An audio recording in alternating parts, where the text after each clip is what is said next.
There is something in your bathroom right now that cost more than $40 and did nothing. Marjorie was 44 in 1957, and she owned 4 skincare products. 4 total. She was not doing less because she knew less. She was doing less because more had not been invented yet. And every one of those 4 is still being manufactured, still sitting on a drugstore shelf, still costing a few dollars. Number 13 is the one your mother had. Number 13, Pond's Cold Cream. The white tub with the green lid and the single most common object in an American bathroom for most of the 20th century. The company goes back to 1846 when a pharmacist called Theron T. Pond in Utica, New York, made it as a patent medicine. The cold cream itself arrived in 1905 and barely changed after that. She used it for one thing, and it is not what most people assume. It was not a moisturizer. It was how she took her face off. Cold cream is an emulsion of oil and water, and oil dissolves oil, so it lifts makeup, sunscreen, and the day's grime in a way that soap physically cannot, without stripping the skin while it does it. You wiped it off with a tissue or a warm cloth. There was no second cleanse, because there was nothing left to cleanse. It sat on the counter at every Rexall in America, and it is on the shelf in almost every drugstore in the country today, at about the price of a coffee. The formula in that tub is over 120 years old, which is remarkable, but it is not the oldest thing in her cabinet, and it is not close. Number 12, Noxzema. You already know the jar. Cobalt blue, heavy, straight-sided, with a lid that never quite screwed on straight. A Baltimore pharmacist named George Avery Bunting made it in 1914 by working oil of cloves, menthol, and camphor into a cream base. That is why it tingles. The menthol and camphor create the cold feeling, and that feeling is doing nothing therapeutic at all. It is a sensation, not a treatment. But the cream underneath it was a genuine cleanser, and for 2 generations of American women, it was the thing you used when your skin felt like it needed something serious done to it. The jar is plastic now instead of glass, which every woman over 60 will tell you is a downgrade, and she is right about the weight, if not about the contents. Same name, same blue, still on the shelf, still a few dollars. The next one you will not recognize by its jar. You will recognize it by its smell, from across a room in about a second. If you have opened a cabinet and seen one of these, subscribe. There are 11 more, and the last one has been in continuous production since before the American Civil War. Number 11, Jergens. Marjorie kept the bottle by the kitchen sink, not in the bathroom, because that is where her hands got wrecked. The company started in Cincinnati in 1882. The cherry almond lotion arrived in 1901 and became the best-selling hand lotion in America, which it remained for decades, and the smell is the entire reason anyone remembers it. It is not a subtle scent, and it was never meant to be. It announced itself from across a room. Hand lotion was not a luxury category in 1956. It was maintenance for a body that did dishes by hand in water hot enough to hurt, hung washing outside in February, and scrubbed floors on its knees. The original scent is still made and still sold under the same name. Open one, and you will be somewhere very specific within about a second, whether or not you want to be. Number 10, Nivea Creme. The flat blue tin with the white lettering and the thing that made it possible barely gets mentioned. In 1911, a chemist called Dr. Isaac Lifshutz produced an emulsifier he named Eucerin, and for the first time, a cream of oil and water could sit in a tin without separating. Before that, a cream had a shelf life measured in weeks. Nivea cream was built on that molecule, and within 3 years, it was selling on every continent. It is heavy, it is greasy, it takes a while to sink in. And that is not a flaw, it is an occlusive, which we will come back to in a moment, and occlusives are supposed to sit on top. The tin has changed shape slightly. The blue has not changed at all. Neither has the price, in any way that matters. Everything in that cabinet was doing one of 3 jobs, and knowing which explains why a modern 7-step routine so often achieves nothing the 3-step one did not. Petrolatum sits on the surface and physically slows water leaving the skin. That is called an occlusive, and petrolatum is the most effective one that exists. Dermatologists call it the gold standard, and nothing invented since has beaten it.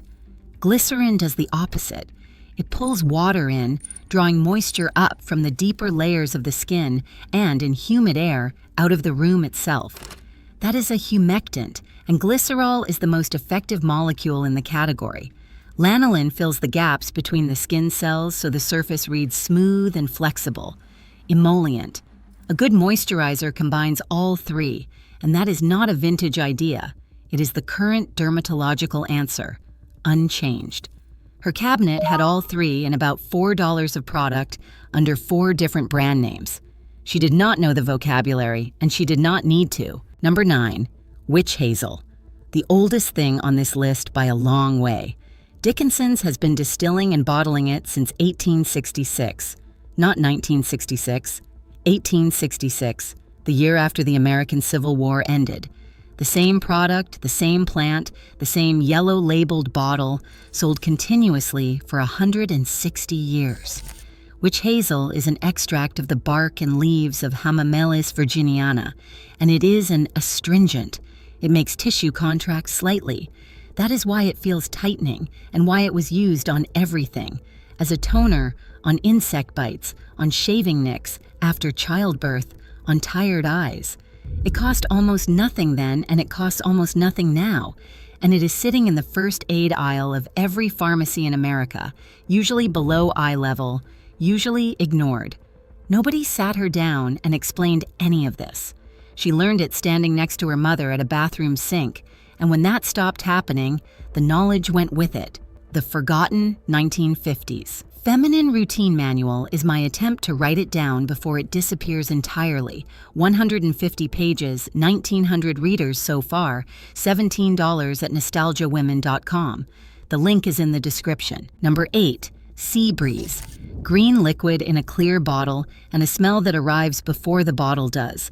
It launched in 1906 as an antiseptic for cuts and scrapes, and only later was it repositioned as a facial astringent, which is a fairly extraordinary career change for a product, and explains why it stings the way it does. For a very long stretch of the 20th century, this was the bottle in every teenage girl's bathroom in America, applied on a cotton wool ball with the enthusiasm of someone who believed the stinging was the point. It was not the point. But the product survived every trend that came after it and is still one of the largest astringent brands sold, which is a strange kind of victory for something invented to be poured on a scraped knee. Number 7. Queen Helene Mint Julep Mask. The green one. You know the green one. The company began around 1930 working with honey and cocoa butter, and this particular product effectively invented the idea of the face mask as an ordinary drugstore item rather than something that happened in a salon. It goes on green, it dries to a tight pale film, it cracks when you talk, and everyone who has ever used it has at some point tried not to laugh and failed. I bought a tube while writing this because I wanted to know whether the memory was better than the object. It is the same. The exact same smell, the exact same tightening, the same faintly ridiculous 15 minutes. It costs about $5. Number 6. Corn Husker's Lotion. The strangest thing in her cabinet, and the one nobody under 50 has heard of. It has been made since 1919, and the name is exactly what it says. It was formulated for hands that husked corn, meaning hands that were cracked open by work. The reason it is unusual is that it contains no oil at all. It is glycerin-based, so it works entirely as a humectant rather than as a grease, which means it sinks in immediately and leaves nothing behind. If you have ever wanted a hand lotion that does not make you drop a doorknob afterwards, this is that product, and it has existed for over a century. Marjorie used it on her hands and her heels and kept the bottle in the drawer with the string and the rubber bands. Nothing on this list stopped working. So what happened? The answer is not that better products arrived. It is that the business model changed, and the shape of the change is very simple. A company selling a woman 1 jar of cold cream for $1 has one transaction and one product to defend.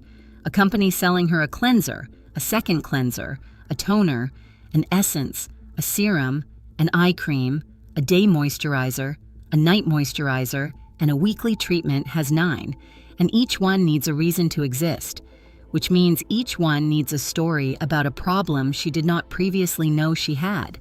The routine did not get longer because skin got more complicated. It got longer because a longer routine is a better business. And the products at number 13 through number 1 were terrible candidates for that model. Their patents had expired decades ago. Their formulas were public. Anyone could copy them, so nobody could charge for them. The cheap old thing was not beaten.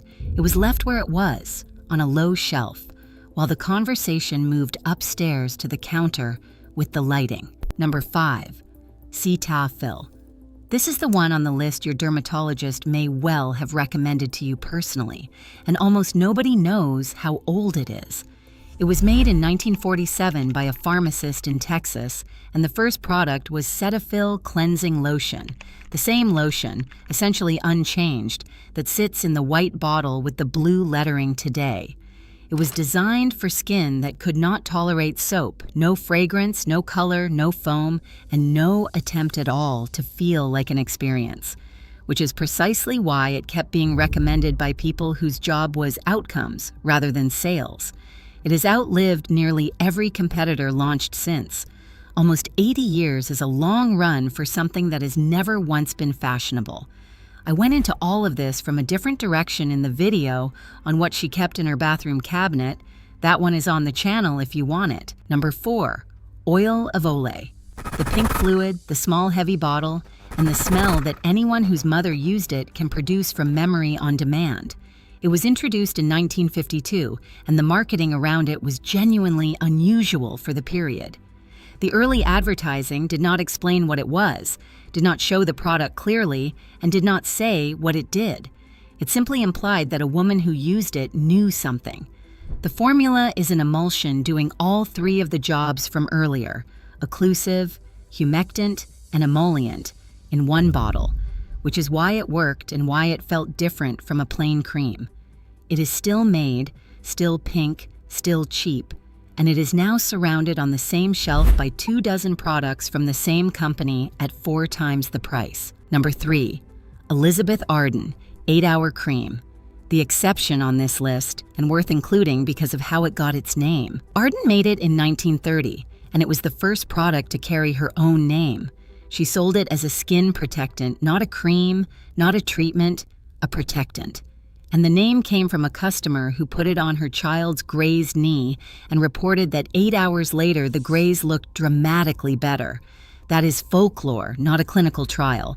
But the product is essentially a heavy occlusive balm, and heavy occlusive balms genuinely do help damaged skin by keeping water in and keeping the world out. The mechanism is real even if the story is a story. It is the only thing here that is not cheap, and it has stayed expensive for almost a century while doing roughly what petrolatum does. There is something worth sitting with in the fact that we have been willing to pay for the tube and not for what is in it. Number 2, Vaseline. And here is what is actually in it. Petroleum jelly, patented in 1872, and still the most effective occlusive ingredient available to anyone at any price. Not the most effective cheap one. The most effective, full stop. Dermatologists call it the gold standard, and 150 years of laboratory chemistry has not produced a better one. It does exactly one thing. It sits on the surface and stops water leaving. That is all. It does not feed skin, repair it, or add anything to it. And every serious claim made for it comes down to that single mechanism. She used it on lips, heels, elbows, cuticles, eyebrows, and on her cheekbones on a cold morning. It costs almost nothing, and there is a version of it inside a great many of the expensive jars sold above it. Look at what these 12 things have in common. Cold cream to take a face off, petroleum jelly to keep water in, glycerin to pull water up, witch hazel to tighten, lanolin to soften. Every single one is a maintenance product. Not one of them claims to reverse anything, correct anything, or turn back anything. That is not a coincidence, and it is not because the chemistry was primitive. Number 1 is not a product. It is the reason nobody ever told Marjorie she was running out of time. Number 1, she was not trying to look younger. Read the labels on this list. Cleanser, astringent, hand lotion, skin protectant. Nothing in that cabinet was sold to her as a way of fighting her own face. The entire category we now call anti-aging barely existed, and the promise attached to these products was smaller and stranger. Keep the skin you have in good condition. That is a completely different relationship with a mirror. She was not behind on anything. There was no ground to make up, no window closing, no decade to hold off. She washed her face, put something on it to keep the water in, and went to bed. The products survived. The absence of that pressure did not. Marjorie's cabinet had 4 things in it, and in every photograph of her, there is the skin of a woman who never once worried about it. 3 of those 4 are sitting in a drugstore right now at a price she would recognize. So here is what I would like. Pick 1, the blue jar, the white tub, or the yellow labeled bottle, and use it for a fortnight. Then come back and tell me which one you chose and whether it did anything. I want to know if she was right.